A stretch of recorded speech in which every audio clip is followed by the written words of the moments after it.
Well, everybody, welcome to the Green Women Everywhere presents Weaving the Webinars. Pacific women say no to nuclear colonialism. Yay!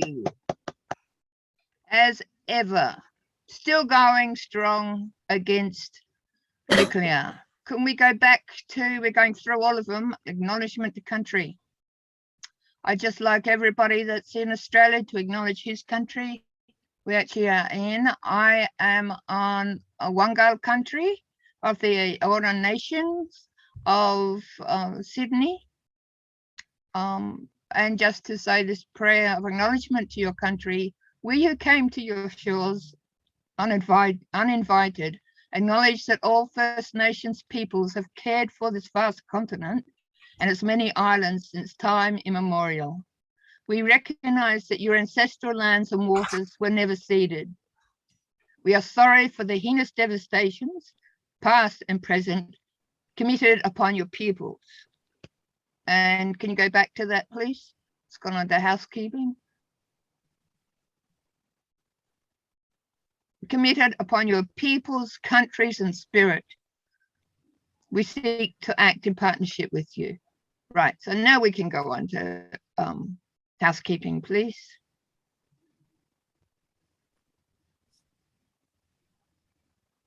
So for those, for everybody, we are recording this. You've all been muted and we will only be seeing the speakers. The resulting video will be put on the Green and Women Everywhere website where we can all watch it forever. The speaking bios and the campaign links will be, or actually said it will be put on the top of the chat list. That hasn't happened. They will be emailed out to you along with their campaign links. Unfortunately, well, not unfortunately, but so that our Pacific guests can have as much time as possible to tell their stories, we decided there will not be any questions or discussion time. But we would love you to actually contribute any questions or discussion points you have into the chat box so that we can down the track have another webinar, which you'll all be invited to come along and discuss the points that come up tonight. So yeah, this is only a first of a two-part process of deciding how we, those of us who are here, contribute to making the Pacific nuclear free and independent. Right, thank you. So can we go on to the next slide, please? So I'd like to introduce you, the magnificent, the one and only Rebecca Johnson, who was involved in Greenham Common and has been involved in many campaigns to make nuclear weapons illegal. She's got a patience with those out there that would like nuclear weapons that is totally beyond me. How anybody could do what Rebecca does is a stunner. So she's the one that she lived at Greenham, and Bridgette and I lived at Greenham at the same time. So we became friends there. And Rebecca is the instigator of weaving the webinars. So Rebecca, would you like to come on and say your words for us, please? Thank you so much, Sol. And I'm speaking here from about the seaside in England, and I want to start by thanking everyone who's come to join this, and also acknowledging how much harm my country has done throughout the Pacific, how much harm has been done through uranium mining, nuclear testing, the first of which from the UK actually was done on my birthday in 1952, Montebello, the Maralinga plutonium trials that deliberately contaminated the land of Aboriginal peoples whose land it is, without any consent except from the Australian government, which had not consulted the Indigenous people. And all of the acts of militarism and nuclear colonialism and colonialism itself, military, industrial, and political, social colonialism, that has been done to the great destruction and harm of Pacific lands, islands, and peoples ever since the colonizers sailed as far as this. And I just want to acknowledge that. And then I want to talk a little bit about why we call this Weaving the Webinars. And as you saw from that picture on the slide, and I wonder if it can go up again briefly, that this is actually the second webinar in the series that we called Weaving the Webinars. We also called it the Online March of Ideas. It's 40 years since the march left Cardiff to go to the Greenham Common US Air Force Base, about 60 miles west of London in England, with their children, and a couple of men came to under the banner of Women for Life on Earth. And they arrived on the 5th of September, 1981. All they'd asked for was a half-hour televised debate, but they were with somebody from the government or somebody from NATO to explain why a new generation of nuclear weapons was being deployed at Greenham Common as part of a massive new deployment across Europe in a number of the countries. This is the cruise missiles that, along with Pershing and the Soviet Union, was doing the same on the other side with SS-20s. So these medium-range nuclear weapons, we just felt we had to stop. We had to draw a line there. And that's really what we did. And when the marchers were ignored, like true suffragette daughters, they chained themselves to the main gate of the Greenham Common Air Base. And then, of course, it started raining. So local people came up, brought the tents, and that's how the Greenham Peace Camp was born.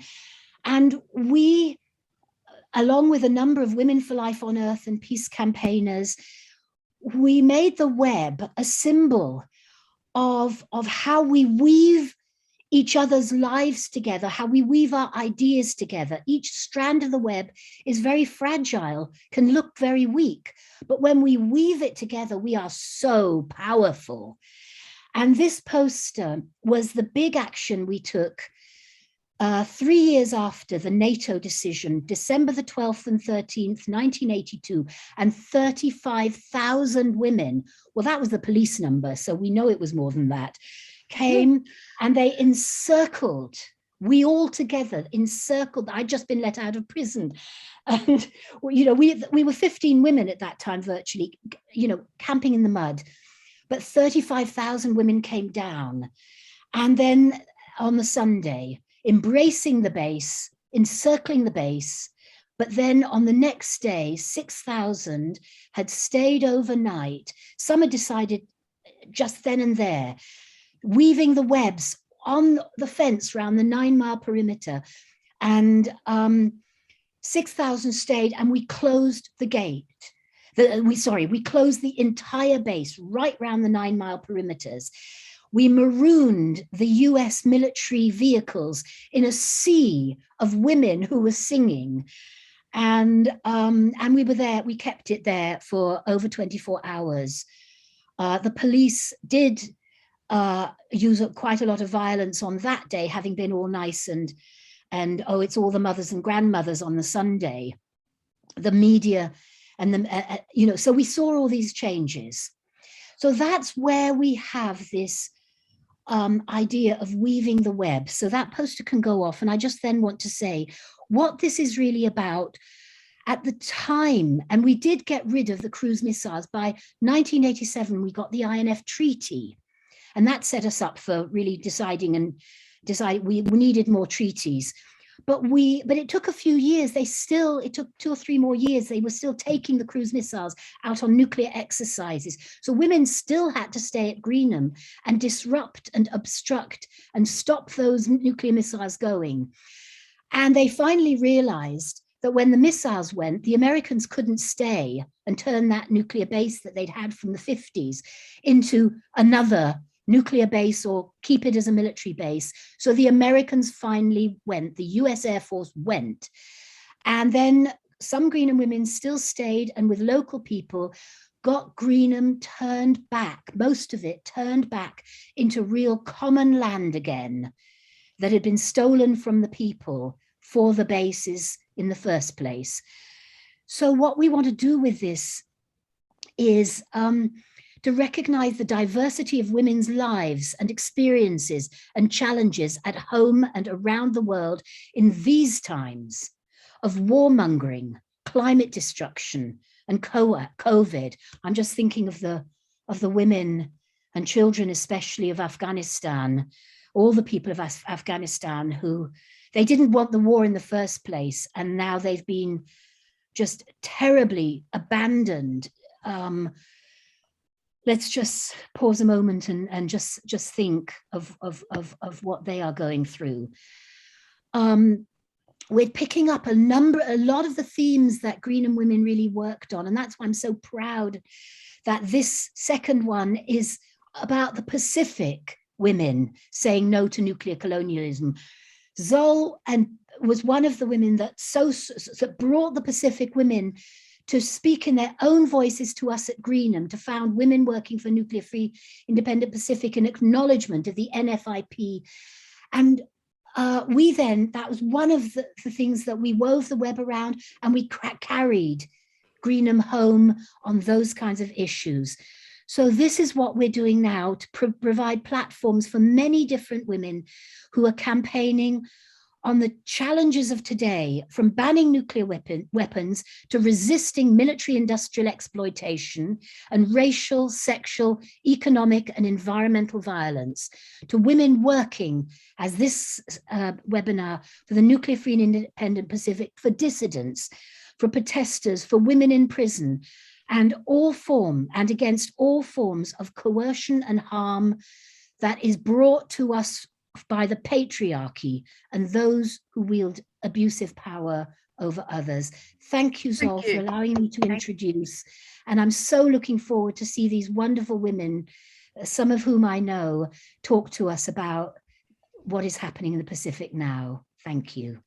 Thank you, Rebecca. I'd like to invite Bridgette on to speak. Bridgette Roberts is part of the, together, Bridgette and I set up the British Network Women for a Nuclear Free and Independent Pacific, starting in 1983 with me, after I rode around the world, from Australia, rode my bicycle to Greenham with a group of people who carried their stories inside them. And the story I carried with me and the World Bike Ride for Peace was the story of the Marshall Islanders. So I arrived at Greenham around the fire starting, harassing women that they had to learn. Bridgette and I got together and created Pacific Women Speak. It's a network. It takes many women to create a network. But I would like to particularly recognize Bridgette. Bridgette, please, can you take the floor? Thank you, Zol. This is amazing. This is an amazing event. I hope it's the first of many. I'm speaking to you from Naarm, which is the traditional owner's name for Melbourne in Australia. I'm on Wurundjeri country, and I need to acknowledge the elders, past and present, from this country, and any other elders from elsewhere who may be here today. The First Nations sovereignty was never ceded, and that goes for Australia and many places in the Pacific. So, and particularly Silang, I am so happy to see you again. My heart just goes out to those times we had. So I'm English, as you may not be able to hear now. I've got the other accent. I'm a bit Welsh as well. No, you haven't. I came here to Adelaide and then Melbourne 30 years ago, more than. Before that, in 1983, I followed my beloved mother, Margaret Roberts, to Greenham, who was in her 70s then, to Greengate. She introduced me to the women at Greengate. My first visit was in a convoy of peace group coaches for an Embrace the Base action in December 83. Margaret got pushed over. I was shocked. By a policeman, of course. Pushed over by a policeman, that was, yeah.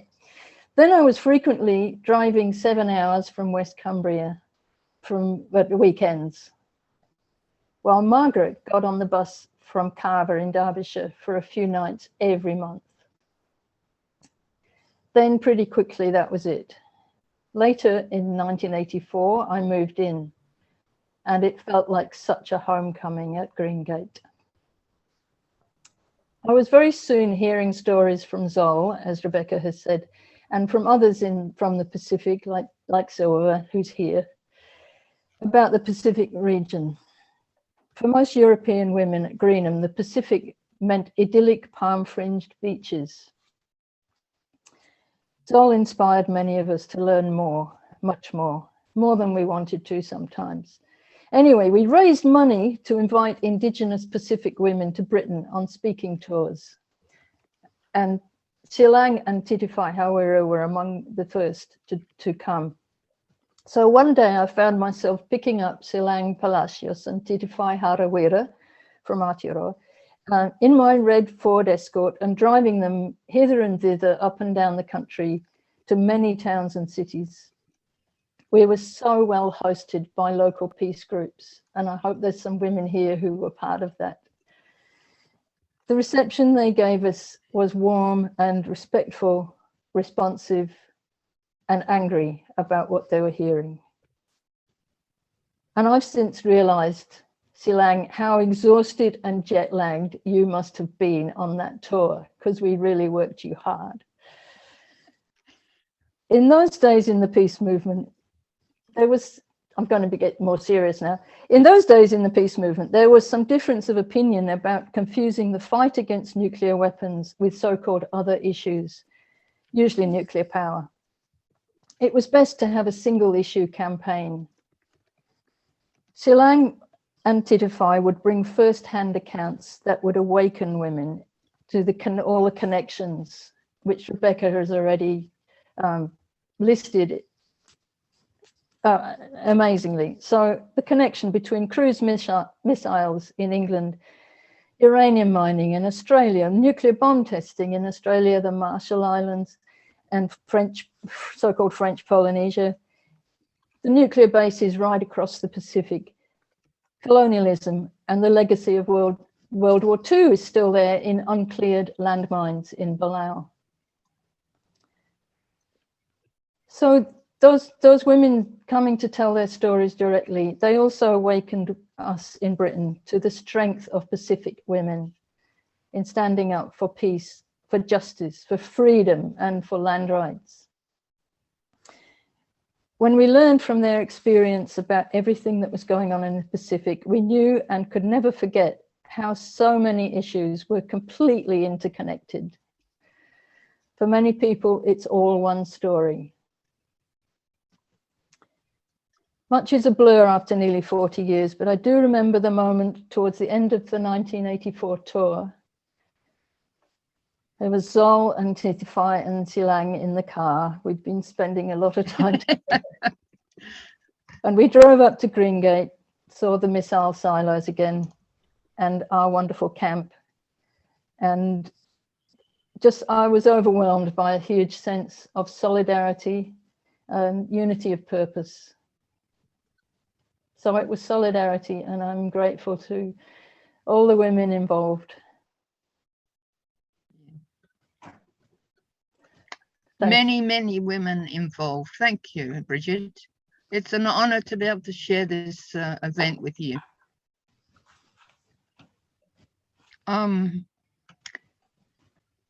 Yes, as I said before, a network takes many women. We did set up together, and with all those women for a nuclear free and independent Pacific. And I, for one, think it's time with the military buildup that's going on in the Pacific, with the climate devastation which is happening in the Pacific, for women for a nuclear-free and independent Pacific to stand up once again with our Indigenous sisters. I'd like to introduce you now to Vanessa. Could we have Vanessa's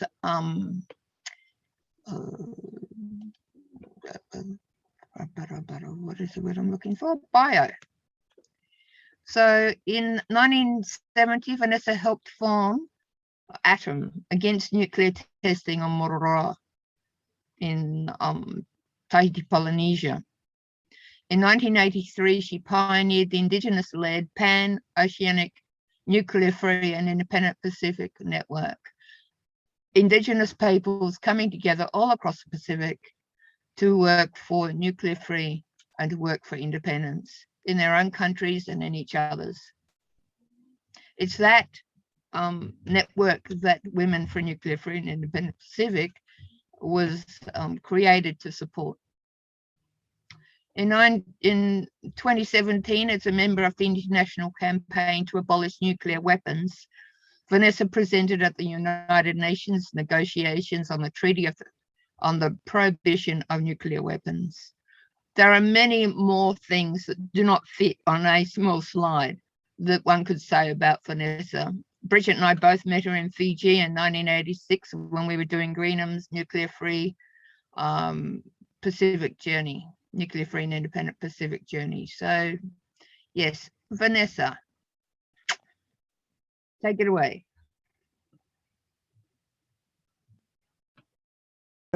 Hi, thank you, Zol. Thanks, everyone. I'm not a professor, I never have been. So that was a shock. But just to say, I've always regarded myself really as often a watcher and a listener and a writer. And there were so many, as you all know, women around you that I would look to do the speaking and organizing. And I've often seen, you know, my contribution as in writing and editing. But yes, I was a student at USP at the University of South Pacific at this pivotal decolonization period for Fiji. And it also was a period of great events which set the tone or the direction for the NFIP movement, but also the Pacific Women's Regional Movement. So I just want to say a thank you to Greenham Common Women, and basically to congratulate you first and foremost for your amazing work. So dear friends, activists, and many working on nuclear disarmament, I would like to congratulate the Greenham Common Women's Peace Camp for your extraordinary existence and to celebrate your 40th anniversary. Some events are a milestone in peace activism and in feminist actions for nuclear disarmament, and your peace camp and struggles against nuclear weapons stand out for all of us. I would like also to thank you, the organizers at the time, and everyone who committed to it for organizing a Pacific Women's Tour of the UK, and later for forming a Women for a Nuclear-Free and Independent Pacific group in the UK. This was no ordinary act of getting a Pacific women's group or people to the UK for an event. From what I've heard of it, it was about being challenged by Zol, who's the facilitator of this meeting, on your own perceptions of the Pacific and other parts of the world. And Rebecca alluded to this in the beginning in her introduction, because it's a very fine point to say, as we are now much later on observing internationalism, solidarity, and so on. I thought on what you did, and it was to me a particularly incredible response, given you were involved in your activism around the base and everything that you were doing, that on hearing about nuclear testing and nuclear armament and its role in another part of the world, you actually wanted to hear from people and be challenged. And Rebecca, you're the first person, we don't hear it often enough, where people just acknowledge what their country did. I'm sometimes in the extraordinary position where you're hearing of people who wish to talk about Pacific nuclear testing, but not refer to the countries that did the testing. And so one wonders how you can do this to a history that is so well known to the people where it occurred. So I think as feminists, despite all you were doing at Greenham Common and Women's Peace Camp, you organized a tour for Pacific women in the 1980s to address UK audiences and to learn. That is something very special. And the Pacific Women's Tour, I will let others on the panel coming up talk about it. I just wanted to say, only this year, through a feminist workshop to open the conversation again on international relations, colonialism, nuclear weapons development, and its broader legacies, I heard a researcher present on that Pacific Women's Tour. And it's odd to say this, but actually our actions come a decade earlier, in the 1970s. So we actually were doing other things, and the content of all these actions that follow and keep following the beginnings of something, we can look at now and just really appreciate. And I saw some of these statements taken of what the Pacific women said on that tour. And I appreciate so much the extraordinary way in which they presented the global situation. They spoke on disarmament, because there is such an assumption now that we as Pacific peoples, and then particularly women, and maybe even our women's groups, have nothing to say on these matters. And that we are in this category of basically being a whole area and region that was acted upon. So I was moved to tears, and I loved seeing the photos and quotes of what Pacific women said on that tour. And I treasure that and wish again that we bring some of our own statements on disarmament from women to surprise our own women and to surprise the world that this is what we said and thought, and those thoughts have not gone away. What has happened is people's perception of us and what we even think has changed and become oversimplified. So really, I'm tremendously proud of the Pacific women's statements made at the time on colonialism and racism and land rights and on nuclear colonialism, and that they were with you, a major disarmament feminist action in the UK in that time. So for some who may not know about the Pacific, and this is a Pacific webinar, I just want to say a few things. We have the map when you're ready. Yes, the map can come up, yeah, just briefly, yeah. Sorry, I'm waiting for you to put the map up. Jeanette. Yeah. Just the broader Pacific map. I'm going to just recap the beginnings of the nuclear free and independent Pacific movement. If one can trace beginnings, I'm always aware that things started before some. This is a map of the Pacific. If you look at the whole area around there, I'm talking about these countries. Federated States of Micronesia up here, the Marshall Islands here, Kiribati here, Kiribati. Look at the space of one country spread over the Pacific Ocean.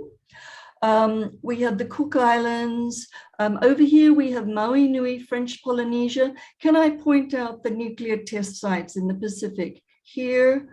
The first test, though, let's go to Marshall Islands, but I want to point out how much I welcome hearing from some of the other speakers today, because at the time of the NFIP movement, there was this whole area, including Palau, Marianas, I'm not getting it all quite in, that were part of one UN trust territory, which was under the United States. So this whole area, which now more than one state, was regarded by the US as its trust territory for nuclear testing and militarization.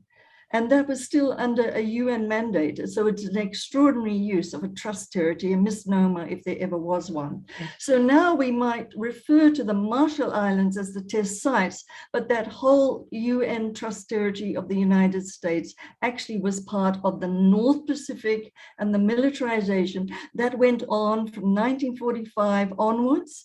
And we in the rest of the Pacific down here, what we call the South Pacific, didn't know about it.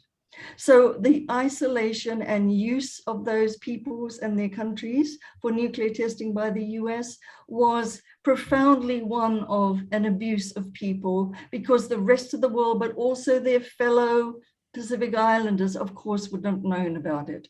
Kiribati was used for the UK tests, with the US sharing the information.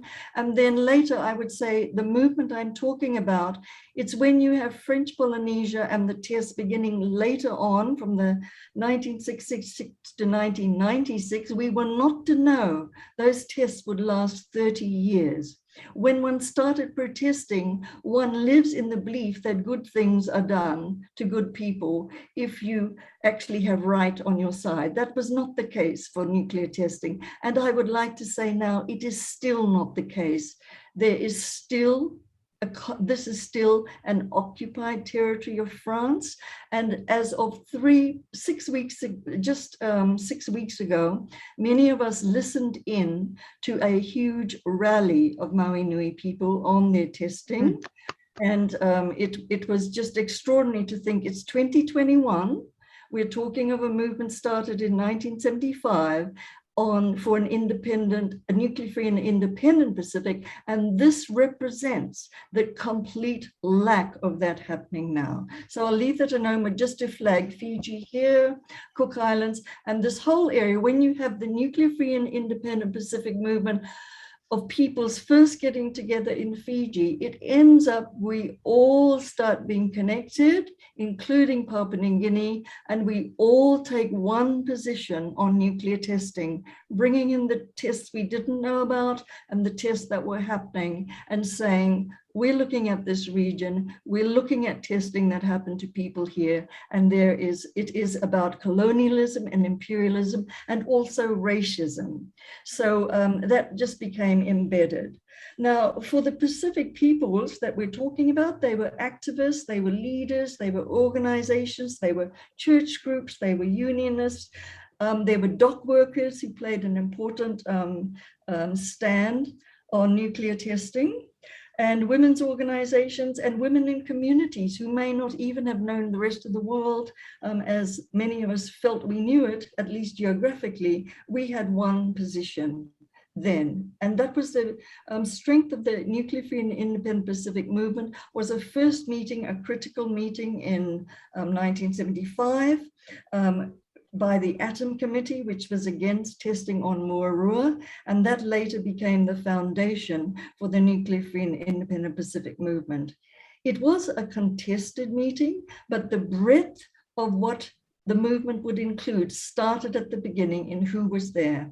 We had Indigenous peoples from Australia and New Zealand. We had peace movements from Japan, Australia, New Zealand, and elsewhere. But the Pacific peoples, for the first time, from that North Pacific and South, were able to meet in person and talk to each other. And so women and men from the colonies and so on spoke. So I just want to say it was from that 1975 at a meeting that we then had the birth of the nuclear-free and independent Pacific movement, and certain critical stands it took, that it couldn't be just against nuclear weapons, it had to be against what they felt were the cause of this nuclear testing in the Pacific, and that was colonialism and imperialism. And that is still the case. Also, there was a strongly felt feeling of racism, of feeling we were people in a part of the world, all Pacific peoples, where it was felt correct that you could do this, as Rebecca's pointed out, the harm that was done to people based on their invisibility, even as human beings, and then the presumption if you did find them visible, they were negligible, and they were also people of color. And so the period of colonialism, imperialism in which the nuclear testing took place really cemented the Pacific's interpretation of nuclear weapons and nuclear armament and the relation between countries and differences in power. Now, I don't want to overlook also concurrently for people like Claire Slatt and myself and others, the Pacific women first had a regional meeting to look at their position as women and their status. But at that meeting, we brought, so there's always been a cross-fertilization between the NFIP movement and Pacific women and their regional meetings at the time. And later that there's a greater distance formed for some. Whereas for us, we then had the same conclusions that we can't separate all these issues out. So we never separated nuclear testing from also looking at our status and social position and inequalities, but it forced differences amongst us as young women, older women, more conservative women, concerned about women, had to take on board colonialism, imperialism, racism, others, because their own sisters, young or old, were explaining that to them. So that's really, I think, this combination of a region-wide anti-nuclear movement was also about colonial and militarization. We learned so much from the North Pacific when we met, because they could explain to us the bases, the whole systems of militarization, and we had to understand the Pacific was not just about nuclear testing, but also about our framework in others' defense and security systems, which were still about taking over land and using bases across the Pacific. To conclude on Pacific women, I think I'd have to say on reflection, there's been a height in which the Pacific women in successive, and I've seen it at successive international women's meetings, no matter what other issues they took on, or a more women's issues approach to things that had to be said, nuclear testing and the nuclear Pacific was always part of Pacific women's concerns. So those two key events, I would say, in the 70s really cemented this movement. I'd even like to say where our CSO movement, I would have to say the NFIP movement developed into the Pacific Concerned Resource Center, its secretariat, and a huge development of expertise, research and information and communication by that movement across the Pacific went on for decades. And what I miss now, because sadly enough, the Pacific Concerns Resource Center no longer exists, was we have lost, particularly on militarization, security and defense, a lack of a place in the Pacific or from our own persons of looking at security and other issues in our region. And I think that's a gap, and it's a dangerous gap.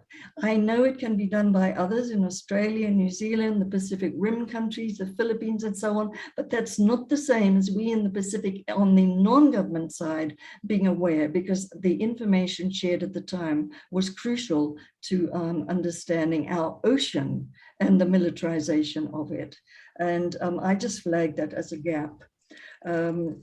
So coming back now, okay.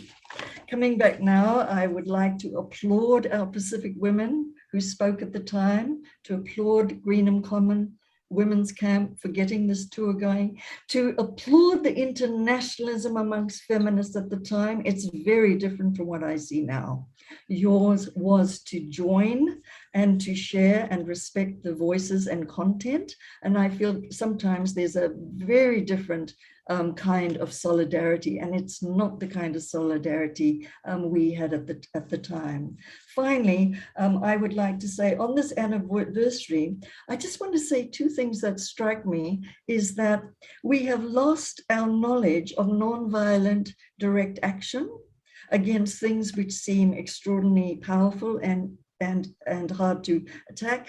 And when I read more about Greenham Women's Camp and the actions, I am just amazed, and I applaud you, and I do celebrate what you did. And I hope in the midst of all of this, as some of us are now involved on nuclear disarmament, we somehow address the imperialism and colonialism that still exist in attitudes now to our part of the world and our nuclear activism. It's not just about nuclear testing. And I'd like to end on that note. Thank you. Thank you very much, Vanessa. That is, yeah, we're not going to end on that note. So, you know, I mean, what I mean to say is it's not just about nuclear testing. Yes. And Yes, Greenham yes, women yes. will make sure of Yeah. that. Yeah. There's a new generation of Greenham women standing up. They are the daughters. Some of them went to Greenham as young children, and they are stepping up, and they are world changers. Together, we can do this. No, I just want to say a word that conversely, our Pacific states have had a very different role now and involvement in nuclear disarmament. And I think they will lead and also be our voices to the Pacific and for the Pacific in a very different way. And that's also a good thing, because we are learning to be in these spaces of power by our states who do have independence and political power, which they're using on nuclear disarmament now. That is my hope as well. Thank you. I would just like to say two things that have come up in the chat. One is that the magnificent, the one and only Silver Moon has actually got on her nuclear-free and independent Pacific t-shirt, even as we speak. She sleeps with it, she informs us. It's her nightie. So she's got that on at the moment, which is pretty wonderful. And we've also had somebody here that's involved with XR, and I'm sure there's many of us that are, who in nonviolent direct action, the different ways of doing that, as we learned at Greenham, as is happening in many cases with the XR, very interesting new processes that are taking place. So yes, but the leadership, the paying attention of our people to Indigenous leadership is vitally important. It's good to see more and more people stepping up to do that. So I just want to say about the Pacific, I'm not going to ask for the map to go back up to the Pacific, the map of the Pacific to go back up, but just to put in the context that the Pacific is experiencing right now a massive remilitarization, massive growth of militarization. We've got the Philippines, we've got Okinawa, we've got Guam. In the Northern Marianas, I cry for Tinian, where the first bombs were before they were taken and flown off to Hiroshima and Nagasaki. Hawaii, there's a massive building of militarization going on, and we have to actually step up together against that. So thank you, Vanessa. Wonderful things you've said. Love it. So now we're going to go on to Kwajalein Atoll. Can we bring Kwajalein bio up, please? And Kwajalein. Sorry, I've just been told it's Chilang. So Kwajalein Atoll from the Northern Marianas is a Chamorro, custodian of her people's heritage and a teacher for her people. She has always yes, that too, campaigned for Indigenous rights and to stop nuclear. In 1980, she was a leader in banning the Japanese nuclear waste dumping in the Marianas Trench just off her home islands. And in 1984, as we've said already, she visited Greenham Common with Māori elder Titiwhai Harawira, where together they inspired the British-wide Women for a Nuclear-Free and Independent Pacific movement, which supported the NFIP movement across the world. It was when these women, when Kwajalein and Titiwhai and the women that came after them, the Indigenous Pacific women that travelled on other tours that Greenham organised, came and told us stories around the fires of Greenham. Shook the women who'd never heard these things to the very core. Inspired and horrified, or I should say horrified and inspired, the British peace movement.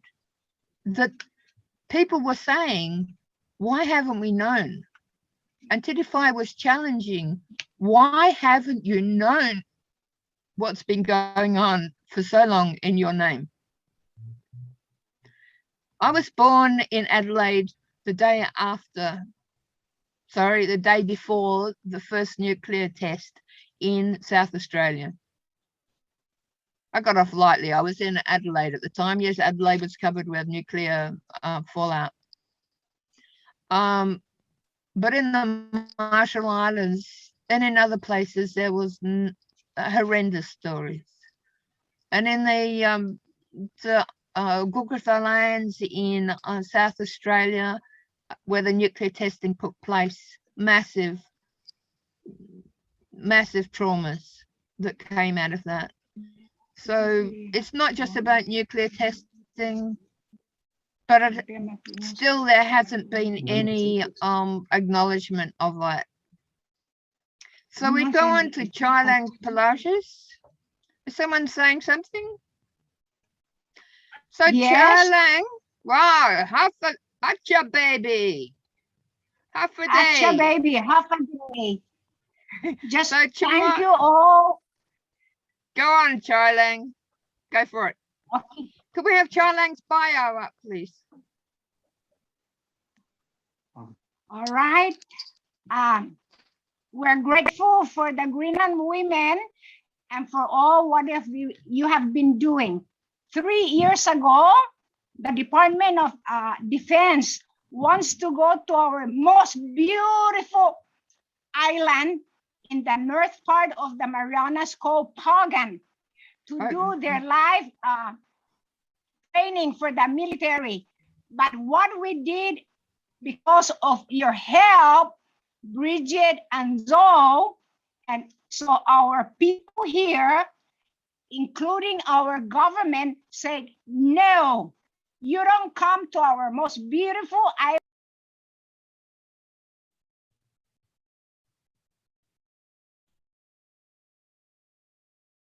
up on black. So that is very successful.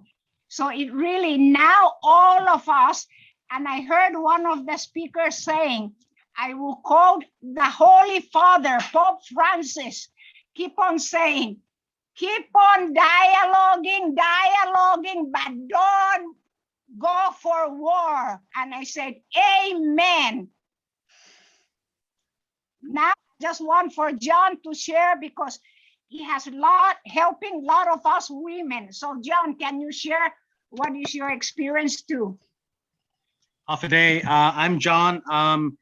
Vanessa, it's quite heartwarming. I remembered when I was in high school. By the way, I'm John Oliver Gonzalez. And if we look at the database back in 1989 or 90, I was one of 5 delegates in 1989 or 90 to New Zealand for the NFIP convention.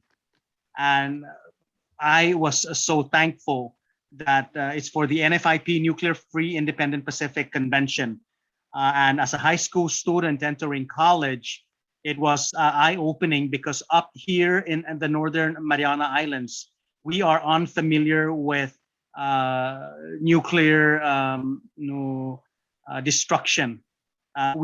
The most familiar we are is hearing of it in our history books as we study world history and the leading up to our modern civics and government. And it was that experience and how full circle we are now, knowing that my mom's cousin, Auntie Kwajalein, also before me, was very active advocate and let the journey, ushered in the journey for the rest of us. And in fact, it was her niece, my cousin, Hakoba Seman, who Remember Koba Seman. It was her who recruited me and our cousin, her nephew, Richard Seman, and we were the two official delegates to New Zealand at the time. And now to hear of this continuing passion, this continuing journey that we are all are in together in solidarity is just a very. I think I'm so blessed. We should be so blessed to have our humanity continue to support each other throughout, these awesome times, difficult times. And so I too, since then, have participated. In fact, was appointed by our late bishop, our Uncle Tomas Agun Kamatsu, to be his delegate to the Oceania Pacific Commission on Justice and Development. And since then have continued on this mission about advocating for our indigenous peoples and of course protecting and preserving the less land and social justice amongst others. So thank you so much. We say Sizuus Maasi. Thank you. It's raining right now, very heavy. Can you hear that rain now? Kwajalein, can you tell us what's happening on Tinian at the moment? Is the military built on Tinian yet, or are they still using tents? Yes. So if the hyper-militarization, that is the key issue that we are now facing here in the Northern Marianas. And so for the quick familiarity of our friends listening tonight, at least from us here and the rest, the United States Department of Defense, in anticipation of the Pacific pivot, in moving tens of thousands of their troops from Okinawa, have been strategically aiming for Guam and the islands north of Guam, that would be us, to relocate and reposition the military bases there to our limited arable lands here in the Northern Marianas and Guam. And so we call it the hyper-militarization social issue that we are now facing. And as Auntie Kwajalein had alluded to earlier, we have unequivocally, unconditionally opposed any efforts by the United States to conduct any more live tactical military training than what has been duly authorized when we negotiated as a sovereign nation back in 1975 to be a commonwealth with a political affiliation with the United States, other than what Tinian for basically tactical, not live training, but tactical training on the ground. And then, of course, the live aerial training at Farallon de Mendeniza, just a few miles up north of Saipan. Well, thank you for that, because I know that there are many people that don't know about beautiful Tinian Island. I know that Bridgette holds it as deeply in her heart as I do. So it's good to hear the resistance that is going there, and we would really like to be part of it, joining with you. So I just would like to say about Akoba and Maria that they were the second Pacific tour to Britain, and they came to speak at the London Dumping Convention, where the Japanese were stopped from dumping any more nuclear waste into the Marianas Trench. That was because of the work that you did in your home islands.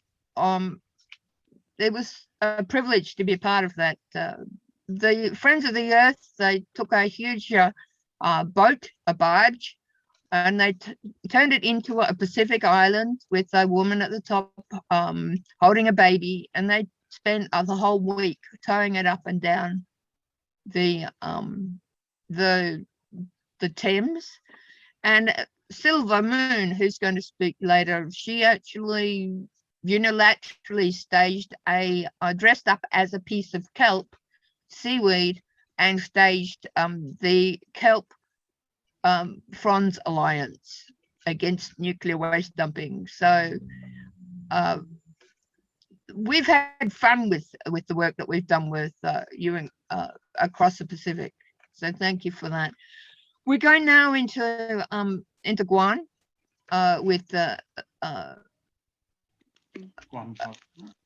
with Lisa speaking her story from. Can we have her photo up, please?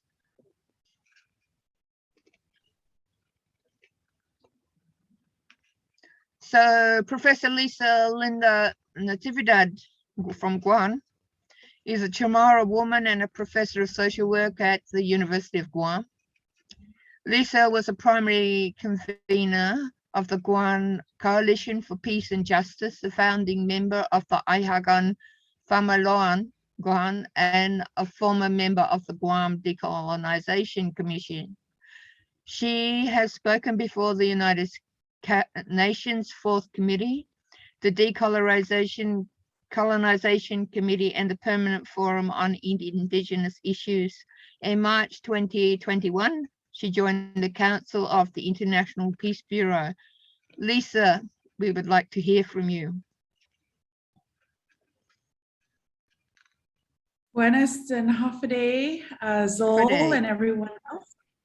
Let me just get my screen share set up here. Just 1 second. And buenas and Hafide, all the familiar faces that are part of our event tonight. It's very exciting to see. Okay, so Hafide, I'm Lisa Natividad. I'm a professor with the University of Guam. I'm also a convener of the Guam Coalition for Peace and Justice and a founding member of Ihagan Famalawan Guahan, which is a very organization. It's infancy, only about 2 years old, but it is an organization of Indigenous Chamorro women everything that we know and have as Chamorro women in terms of our culture and our life. And so, hang on a moment here, I'm trying to advance my slide and it doesn't seem to be cooperating. Okay, so as you may, I just gotta say before I get started, I wasn't a part of Greenham, I wasn't a part of NFIP, but boy, how I wish I were. When I hear about the amazing work that happened in that period. I know Nick McClellan is in this call, and I know, Nick, we've talked many times about the possibility of bringing NFIP back, and I just really long for that time, and mostly because, and largely because, Guahan, known to the world as Guam, continues to remain on the United Nations list of non-self-governing territories. While so much of the Pacific has had the opportunity to decolonize and to move forward in their independence, we have not. And there remains 17 of us NSGTs across the globe that continue to struggle with non-governing self-territories. Yes, so NSGTs are non-self-governing territories as recognized by the United States on the list, yes. So this here is a map. It's actually a map from the Department of Defense that shows why our island, along with those in the Northern Mariana Islands, our entire Mariana Island chain, and really all of our region of Micronesia, which spans round, if you can see my cursor, generally this area here.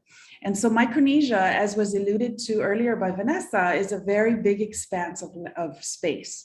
And so while our region is primarily comprised of water, the space that comprises our region is equivalent to about the size roughly of the continental United States. And so you can see by this map our strategic location, right? The word strategic is a word that kind of sends goosebumps up our bodies when we hear that word, because that's the most common reference point to our island of Guahan in terms of the US's military presence in Micronesia. So this is our island. We are one island. Down here, this is the Mariana Island chain. And so Guahan is this one island here, the largest landmass of the Mariana Island chain.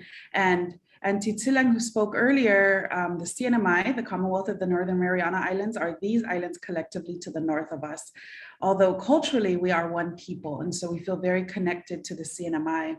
And so if you look at this map, you'll see on the north, we have Andersen Air Force Base, a very famous base, particularly in the context of nuclear threats from the DPRK, largely because Andersen Air Force Base hosts and houses the B-1 and B-2 stealth bombers that would be used if the US were to attack the DPRK.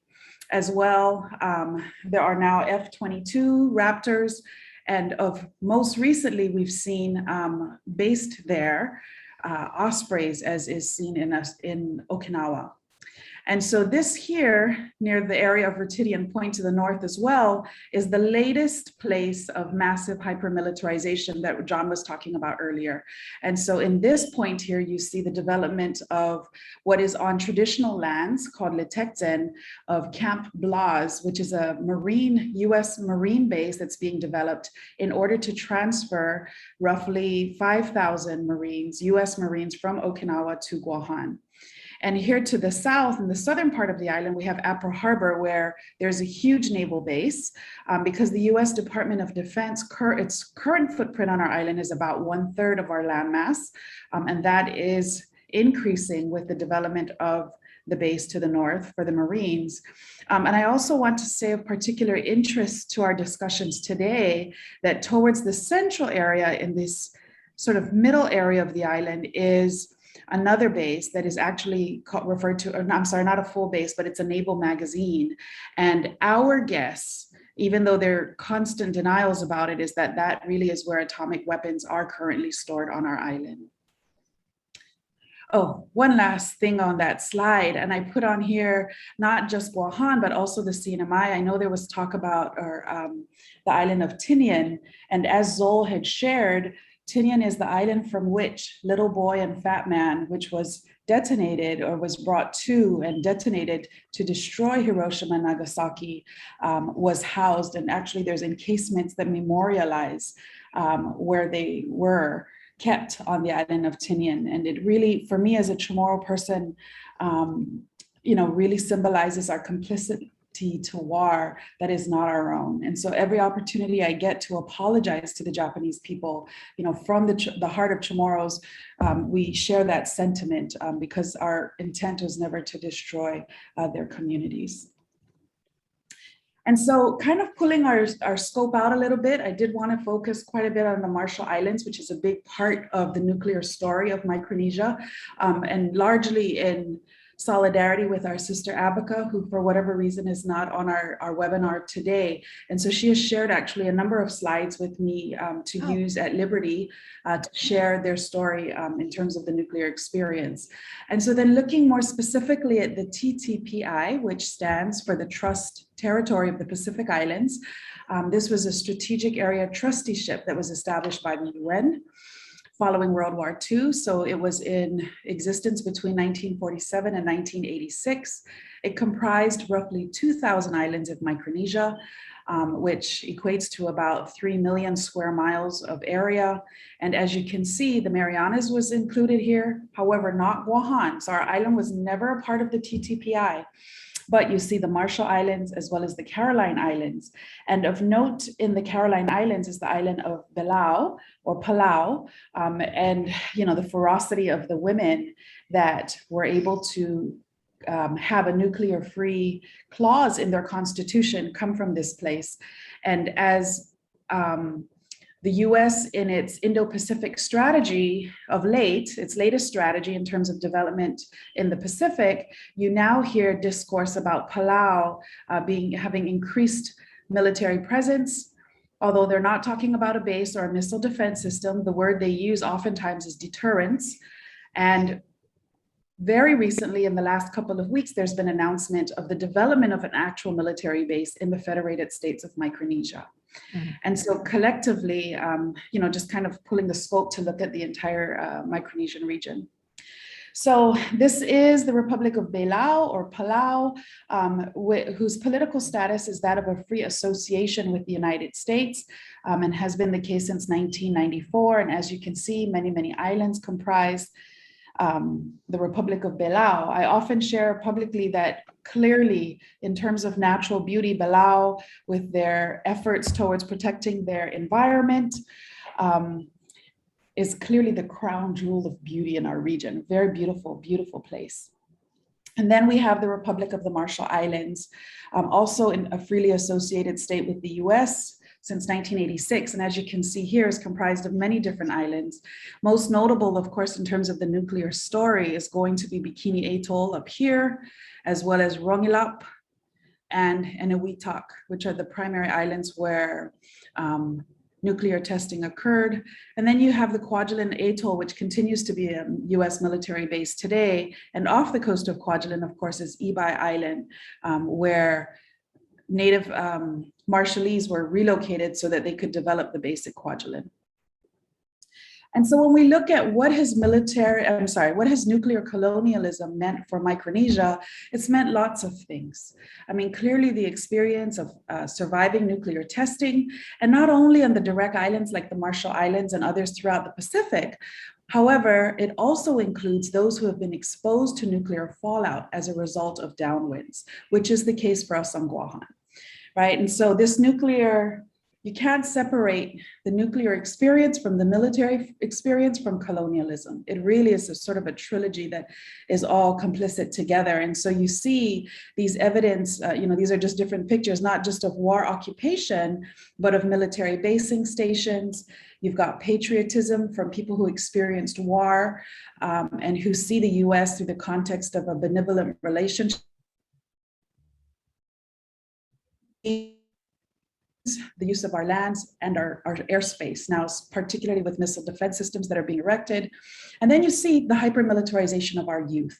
So the nuclear legacy in our region really is very multifaceted and is really in so many ways this he'e, right? The idea of the he'e, which is the octopus in the Hawaiian language, with Hawaii sort of being the chief head command and the tentacles spreading all over the Pacific in terms of the US's military presence. So when we look at the nuclear colonialism and its legacy to our region, we see long histories and continuing land dispossession. We see the radiation exposure, as well as nuclear testing that we've experienced collectively. And secondary to that, of course, is environmental devastation and toxic contamination in our environment. And with that, clearly is the connection to poor health outcomes, particularly with cancer rates, and some would argue even diabetes and heart conditions that are related to the toxicity that is a part of not just the nuclear testing, but also the environmental contamination from military bases and training in war preparation. And death from war, right? Our island of Guahan, because we have the territories, the US territories have the highest rates of enlistment in the US armed forces. And so we all kind of bobble for first place at the top. But because you have that high concentration of enlistment, you also have a high rate of death from war. In addition to that is the prohibition of traditional practices, for example, access to our traditional fishing grounds, as well as to our traditional medicines, right, or our omutsumoru, because many of the medicines only grow in conditions that are contained within military fences and bases.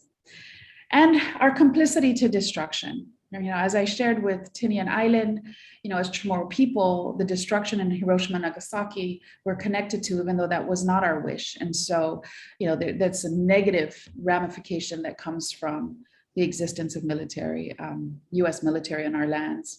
And ultimately, in terms of colonization, the deferment of our right to self-determination and to decolonization. And I say this, on the windfall of 30 years from when, or 50 years, right? 1960, the United Nations established the list of non-self-governing territories.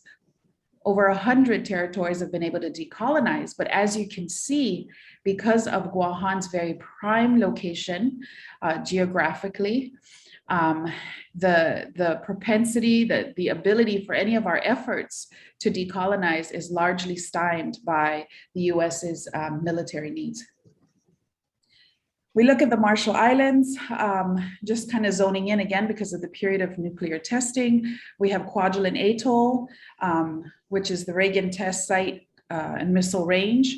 And so this is a picture of Kwajalein, roughly 3,000 people, mostly US military personnel. However, Marshallese are present on the island with permission. Many of them are low-level service workers.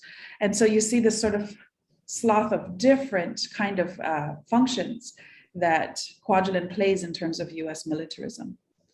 And this is a perfect example of dispossession because the natives of Kwajalein Island were relocated to Ibai Atoll, which is considered to be the most densely populated, one of the most densely populated places in the world. Okay, and so we all know, I know that I'm preaching to the choir to some degree with this group of folks here, and so we know about Bravo. And we know that the Marshall Islands in a 12-year period between 46 and 58 experienced 67 nuclear tests. And while we see the destruction of Hiroshima and Nagasaki, and it's devastating, clearly no question and no doubt, former Senator Tony DeBrum of the Marshall Islands reminds us that what occurred on the Marshall Islands was the equivalent of 1.7 Hiroshima bombs every day for a 12-year period is what occurred on the Marshall Islands. And this slide is just to remind us that, when we look at the circumference of the downwinds, you'll see that Kwajalein and others in between Bikini and the places of detonation of the Marshall Islands are within downwinds. And so we also are exposed to the toxic radiation. This slide shows figures of my island Kwajalein and Majuro in terms of strontium-90 levels in yearly rainfall between 1968 and 1974. And so as you can see on many of these years, even though Majuro is part of the Marshall Islands, Guam's levels were higher because of the downwind in which the winds brought radiation exposure to our region. This is a slide also from Abaca, where she shares the nuclear, essentially radiation experiments that occurred on her people. And of course, notoriously, the jellyfish babies, babies who experience different birth defects, born with no bones, and most recently, babies being born with no eyeballs, and according to Abaca, babies being born with tails, right? And so I want to underscore on this point that what's really important in terms of understanding radiation exposure is that because of the half-life of the radioactive isotopes, there's a lot of research that needs to go into looking at distance from, that means my time's up, distance from place of detonation and amount of time that passes, because some would argue that we have yet to see the most damaging effects of the nuclear testing from the 60s. And this is an ode to our women in Palau and Belau, who really held the line in terms of their nuclear-free constitution, which was passed in 1981, however, was repealed in the mid-90s due to the US and its COFA negotiations. And Palau, unfortunately, is currently at the cusp of increased militarization, as is the result of the current and past presidents' negotiations for the island nation. And this is just, I know my time's up, so I'm going to just go through here pretty quickly. Part of many of you folks on this webinar's work has been the sum result of the South Pacific Nuclear Weapons Free Zone Treaty, right, in Rotorua Cook Islands, 1985. And so this is a beautiful reminder of solidarity across the Pacific and how we can take control in terms of creating the world that we want and creating safety for ourselves and our homelands, not only to have safe homes and land and environment, but for our generations to come. And so as we work towards disarmament, we of course call for the implementation of the Nuclear Ban Treaty and all nuclear agreements, compensation for the impacts of nuclear testing. Folks in the Marshall Islands continue to struggle with this. And in many ways are experiencing pressure to relocate back to their home islands, even though clearly it's not environmentally safe, and calling for research on the long-term impacts of radiation exposure, as well as on the decommissioning of nuclear weapons, and ultimately the withdrawal of all hyper-militarization plans for the US's Indo-Pacific strategy. Because what's at stake for us, of course, is our very survival. Sidu Usmasi.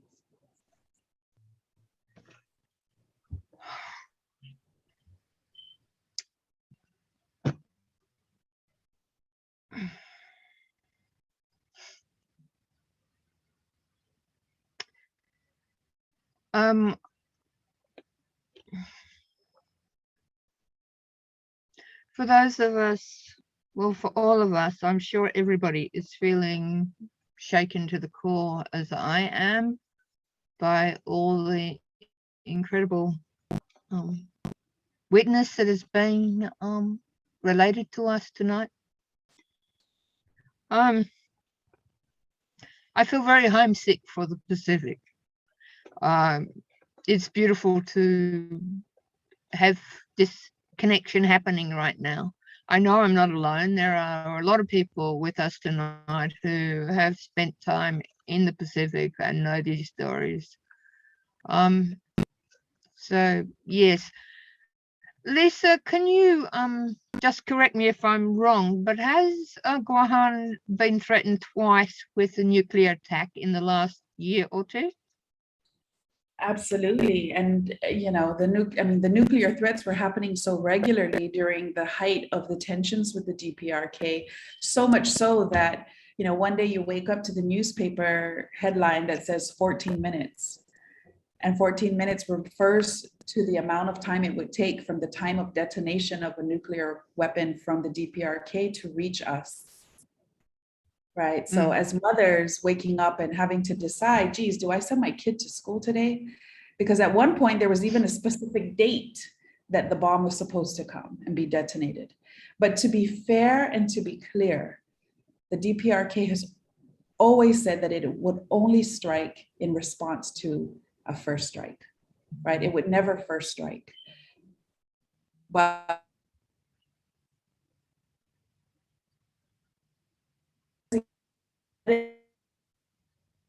is insane because the US and its representatives just kept assuring us or attempting to reassure us that we were safe, which most of us know was the farthest thing from the truth. And one of the other points that really needs to come out in the story of Kwajalein is the amount of effort that Chamorro have done for to actually at the United Nations to actually have that act of self-determination which was promised under the United Nations. So yeah, there's a lot of work for those of us who can support you to get cracking with. So we go now to the Philippines. Can we have the map of the Philippines up, please, Jeanette? And allow me to introduce you to Corazon Febres.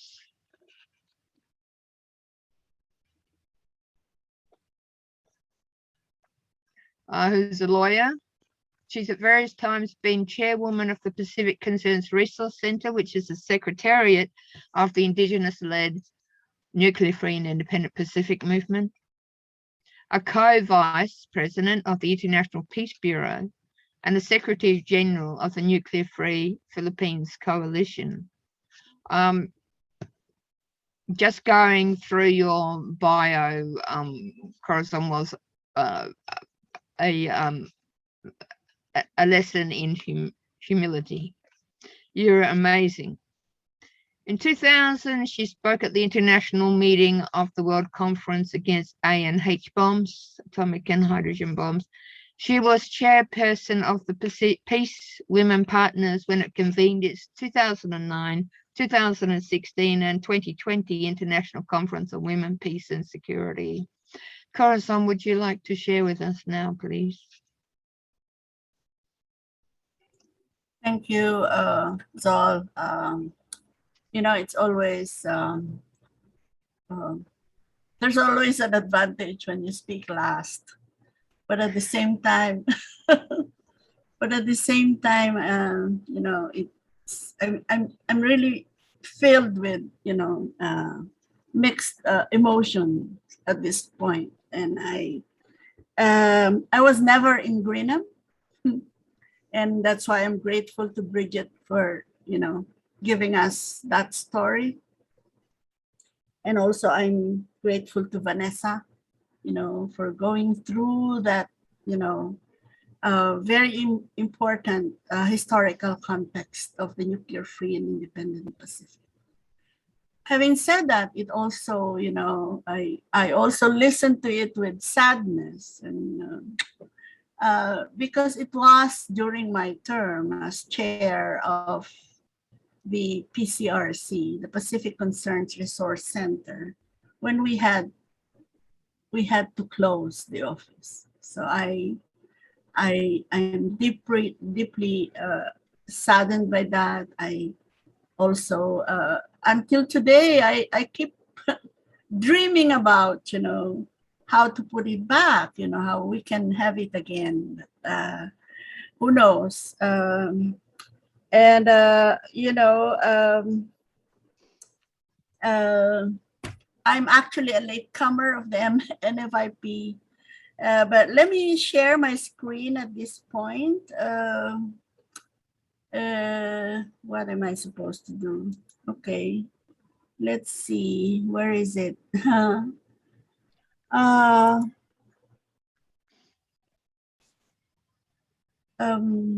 just want to make sure that, you know, Can we that have Coruscant's Pacific maps? I don't have, let's Check. see.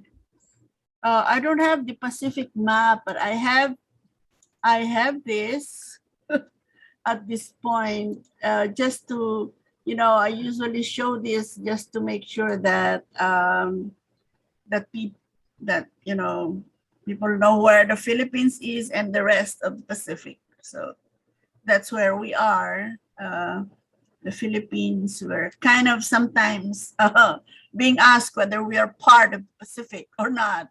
We're part of Asia.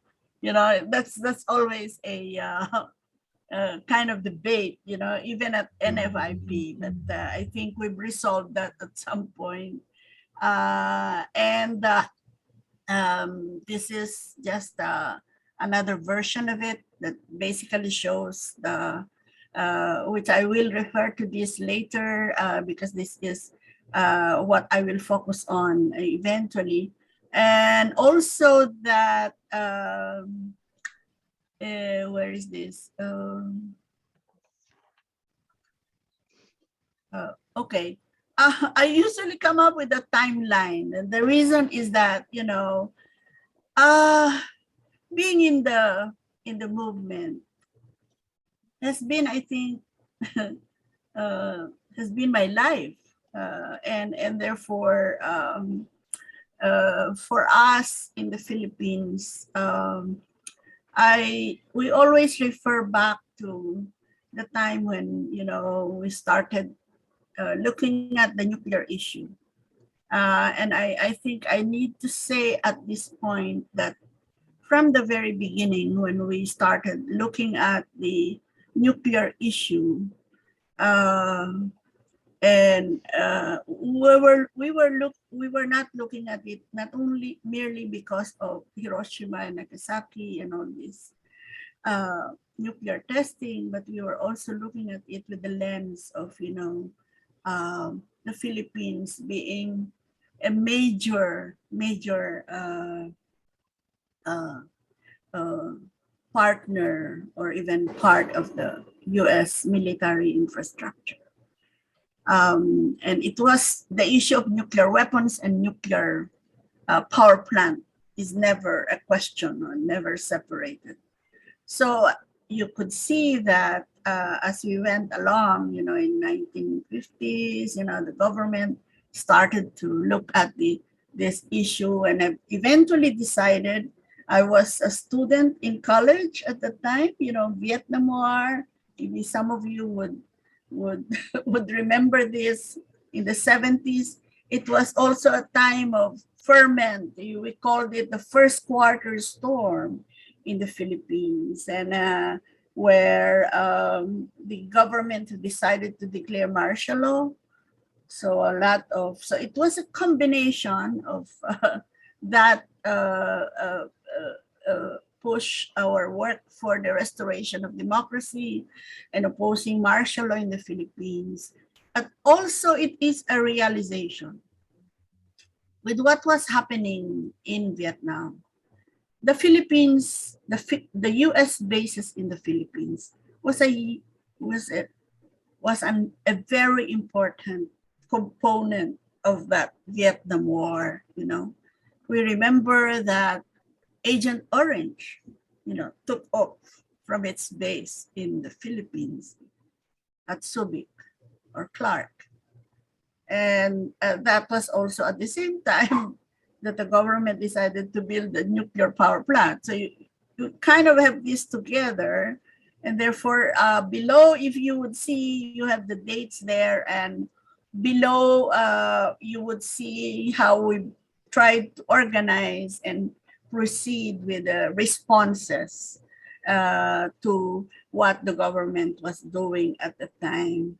And so that actual building of the movement, especially particularly in 1981, on the question of the US bases, was very strong. And this is when we tried to formalize an organization that deals with the nuclear power plant issue, as well as the nuclear weapons issue, because we believe then that the presence of US bases in the Philippines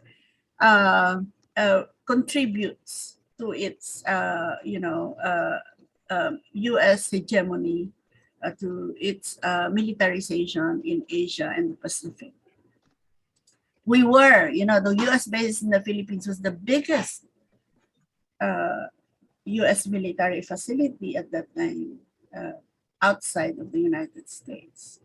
But in 1986, 87, 86, we had what many people would call the people power. This is the work to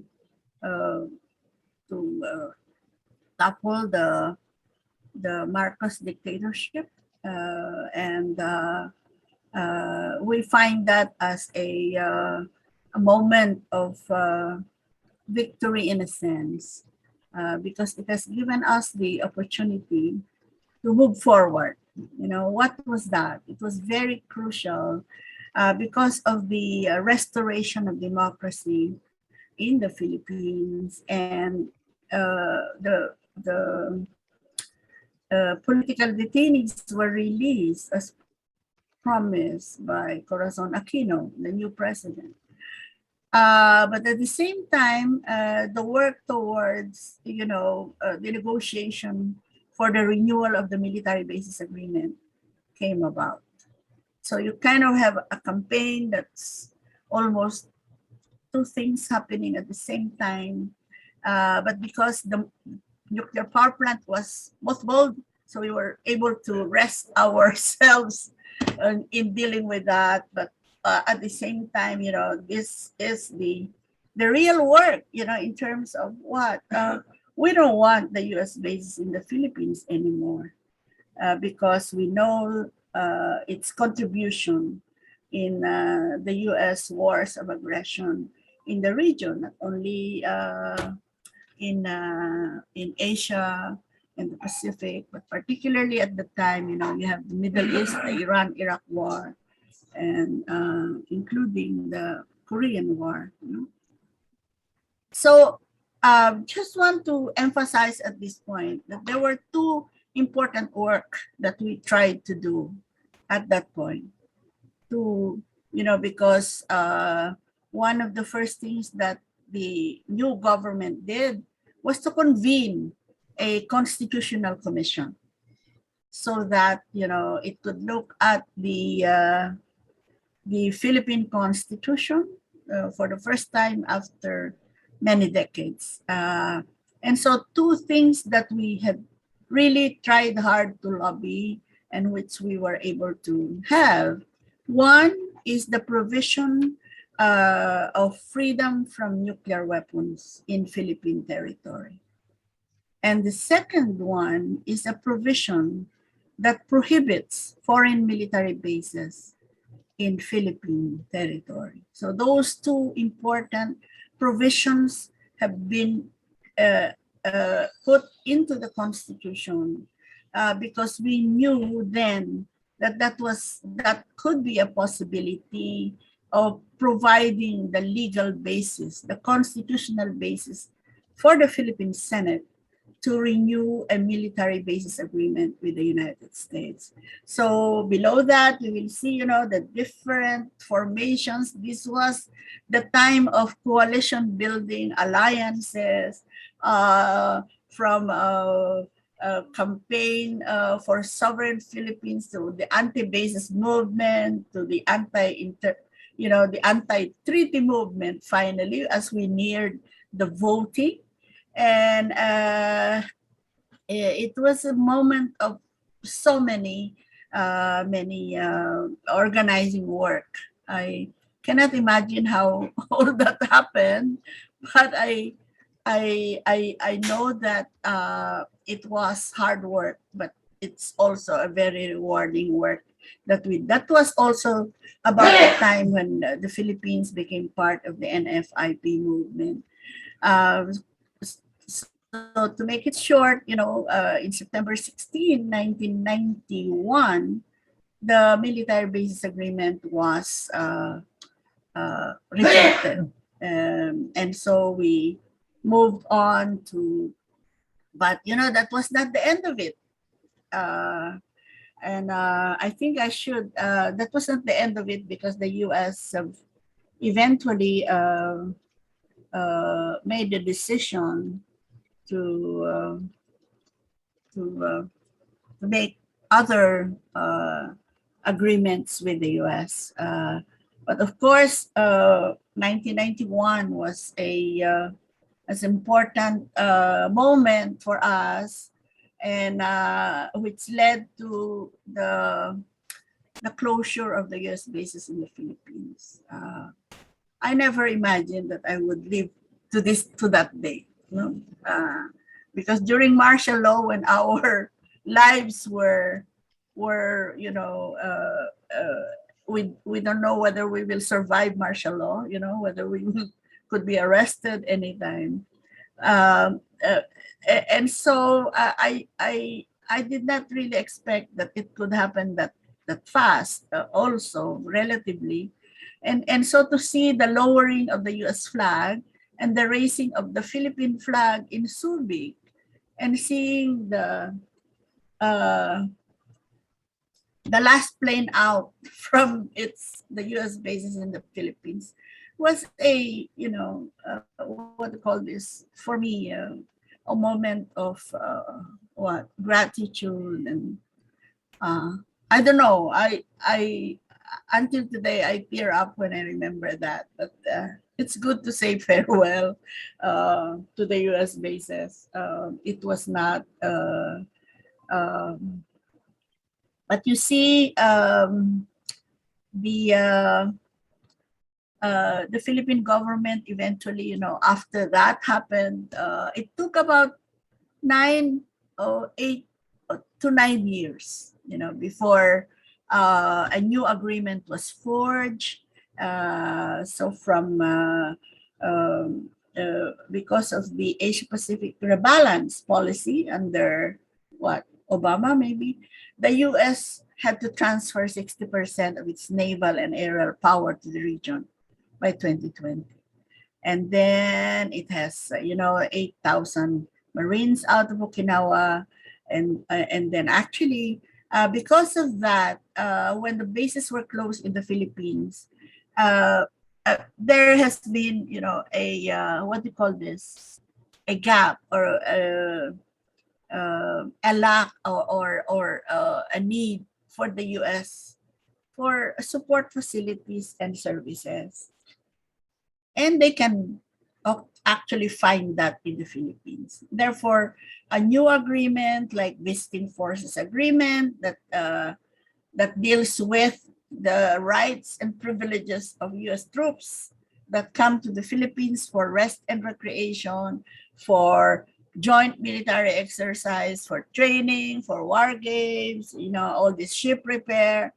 The Philippines is still an ideal place for them, and therefore the negotiations had to continue, you know, and until, as I said, the new agreement was made, and eventually, as you can see, for the former US base in the Philippines are still important for them, because in reality, you know, the facilities were never dismantled. They remain intact until today. You know, this is the military facilities, US military facilities in the Philippines. You know, the 200 naval magazines are still there, you know, still useful. The training areas, you know, the facilities, both in terms of the you know, the traditional bases where they can station not only troops, especially facilities, are still there very much. And of course, the petroleum, oil, and lubricant that connects these two bases are still present. And the training areas, and of course, the usual, the facilities that really have been very useful to fine-tune the skills of the US soldiers before they are deployed during the Vietnam War are still there. Cora, you're going to need to finish up shortly. Communication facilities, and of course, where are we now? You know, the Philippines have become more of a big military base, you know, just like what we see in other countries. This is an old file, but it's still the same. The numbers just increased. You can go through this later. And currently, the new development is that there are new agreed locations, which means that they will be in the Philippines in a bigger number and a stronger force. And not only for military training, but the US have actually supported the counterinsurgency operations of the Philippine government. So there you go. And currently, during the visit of the Department of Defense Secretary, there is the renewal of the Visiting Forces Agreement, and we will now have in the future 300, at least 300 bilateral engagement every year with the United States, and the active participation of the Philippines in the big military exercise in the region, particularly RIMPAC, no? And mainly because of the China's rise that's there. So I'm going to skip all this. These are actions that we've done in the past, and these are lessons learned that I'm not going to go through because it will take a while, but I think that it is for us a useful way of sharing how things have been done in the Philippines, Cora, during those particular campaigns. Cora, okay. I'm going to have to wind you up now. Okay, yes. And finally, I want to invite you, make it short, invite you to the upcoming IPB Congress in Barcelona. You can register using that link. And okay, I will miss that. And of course, just to plug in, you know, there is a new book which is called Not Dead Yet. So I hope you'll try to access this. Some of our friends here contributed to the anthology. I mean, Yes. it's a great moment because all of the authors were 70 and above. That's the Okay. only qualification that we needed. Thank Okay. you very much, Cora. Thank you. Wonderful. Putting the whole militarization up there for us so we can understand it. It's quite frightening. We may have gotten some steps forward over in Europe, but now it is time again for the Pacific. I just want to invite Silver Moon to speak about her involvement with Greenham, and another Australian woman that came over to Greenham. And then I'll wind up the webinar. Silver, would you join us, please? Hi, everybody. My name's Silver, and I'm speaking to you from Lutruwita, otherwise known as Tasmania, and I live on the lands of the Malakadi people. Always was, always will be Aboriginal land. I grew up in South Australia, and that's why I became an anti-nuclear activist when I was young, because in South Australia was where the British government tested nuclear weapons in the 1950s and 1960s.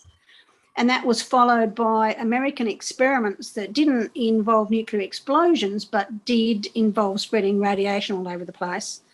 And of course, later on in South Australia, the biggest uranium mine, Olympic Dam, was developed in the 1980s. So that's kind of informed my activism, especially knowing things like increases in childhood leukemia in South Australia after the tests and things like that, the obvious things. Now, I lived at Greengate, at Greenham Common, for 5.5 years, off and on, and I wanted to just kind of go back to Greenham in this conversation. I've just loved hearing from you all, actually. It's been fantastic. And I wanted to sort of say about the importance of the public events that Zol and Bridgette and others organised for those of us who were at Greenham, because I mean I'd lived at Greenham for a while before Zol turned up with her bicycle and whatever. But you know, and of course I was talking about particularly British nuclear testing in South Australia, but to have this bigger thing happening with public talks and whatever, that was strengthening me in my action as an individual. One of the things I think is really important is because at Greenham we managed to do the impossible. We turned an American nuclear missile base into a public park. And that's a phenomenal achievement to have done. It took a few years, but we did do that. And a bunch of women decided to do that, and it worked. And I think in the world we're in now, there's a whole lot of impossible things we need to do. And it's important that we have examples of some that have already been done, which was at Greenham. One of the things that I think, and of course it's worth looking at Greenham as an example and thinking about why it worked, why it was possible to turn that place into a public park. One of the things I think of is how Greenham worked like the internet before the internet was born. In that there was a movement all the time of women from other countries to Britain, because I don't know how we knew, but we all knew it was happening. And there was a movement back again. And so there all the time we were sharing our stories. And as well as that, Greenham women, we were often asked to go and talk to people at different places. And there was that movement all the time. And there was no internet then, so we were doing that. But there's also the flow of information from individual people talking to individual people. So when I think about my time at Greenham, I think I had a million conversations with soldiers, with police, with the media, with the local people, with the people that came to evict us, with even the mad people that were trying to sort of burn our dwellings down and stuff. But all those individual conversations kind of added up And when you've got public talks as well and a whole lot of other things going on, they all strengthen each other. And the other thing for me personally was because I just really got practice at speaking all the time out important things to people, so that when I did get arrested, I could speak out about it. When I went to bail hearings, I could speak out. And I chose to defend myself in court, so I had an opportunity to speak out there. And when I went to prison, I talked to the women in prison about what I was doing. And when I got out of prison, I talked to those. That all those things work together in a really good way. And we were all doing it. And there were lots of Pacific women, Australian women. And when I first went to Greenham, which was in 1983, there were already Australian women at Green Gate. And we had lots of women from lots of countries coming and going. And that international thing, I think, was really crucial. And just how we managed to learn how to speak out. And so, yeah, it makes a difference. Just open your mouth and do things. That's all from me. Wonderful, wonderful. It's such a privilege to have you here too, Silva, somebody who was my, welcomer when I arrived at Green Gate at Greenham Common. So thank you. Can we have the next slide, please? Pacific Sisters. I wrote this to our Pacific Sisters who are here tonight with us. We thank you for your willingness to share your stories with us today. We know that the stories you have told us hold much pain, and the deepening of weariness is caused to you with each retelling. For the awareness of your stories grant us, we thank you. And for your offer of partnership in caring for the shared planet at this time of much devastation, we rejoice. Kwajalein Atoll, baby. Cora, Vanessa, Lisa.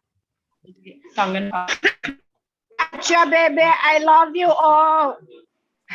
It's been so wonderful to have you with us here at this time.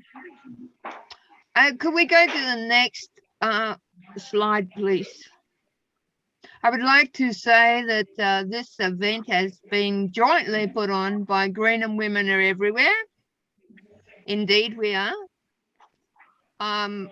ICAN, the International Campaign for the Abolition of Nuclear Weapons, 2017 Nobel Peace Prize recipient, and also Women's International League for Peace and Freedom.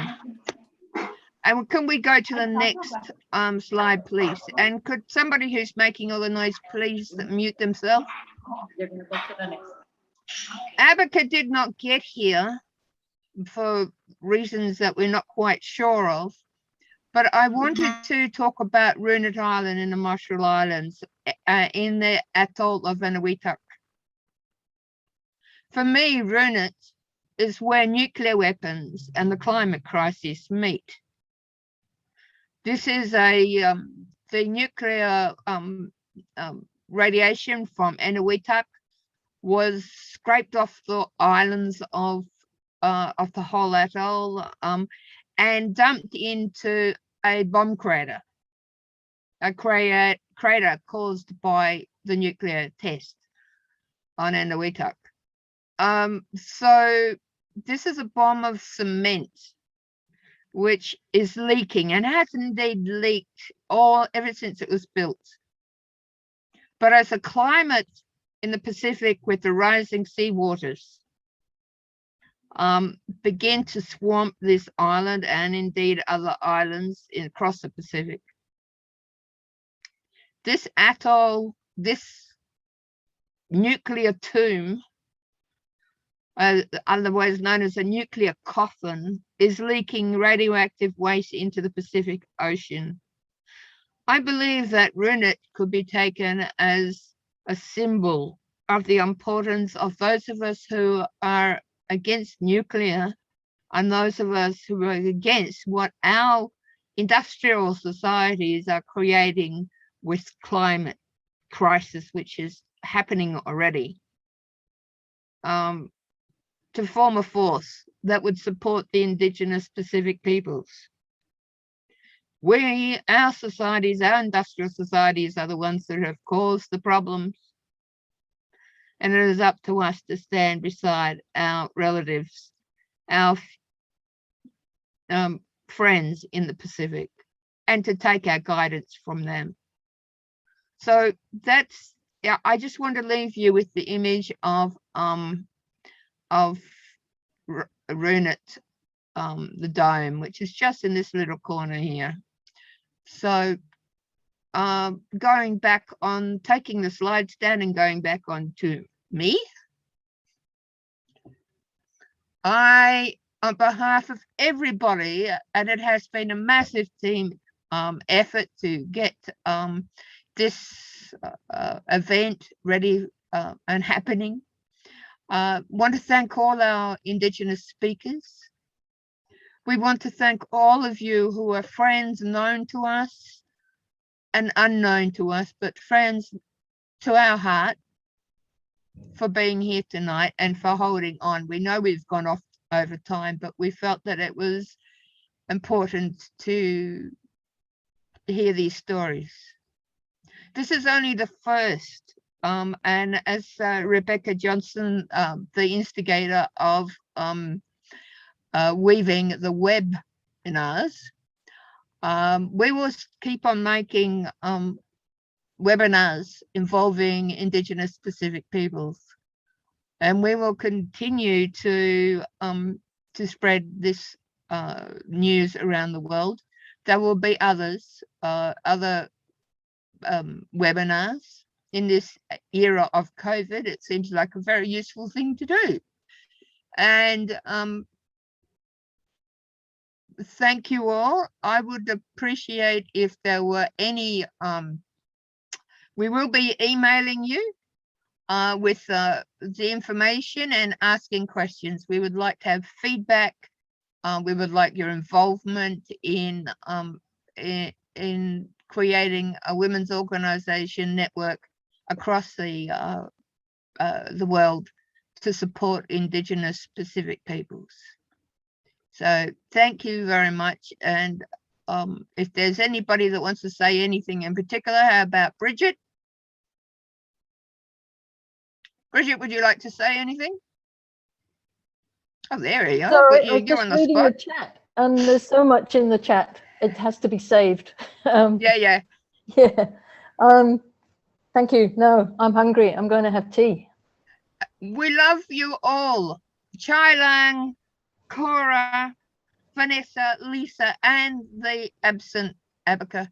Thank you so much for the strength that you hold in your hearts. Thank you. We love you. Thank you so much, Zol. You haven't been thanked enough. Bye. See you. Thank you. Thank See you, you, and Diane. thank you for all your work. Thank you, everybody.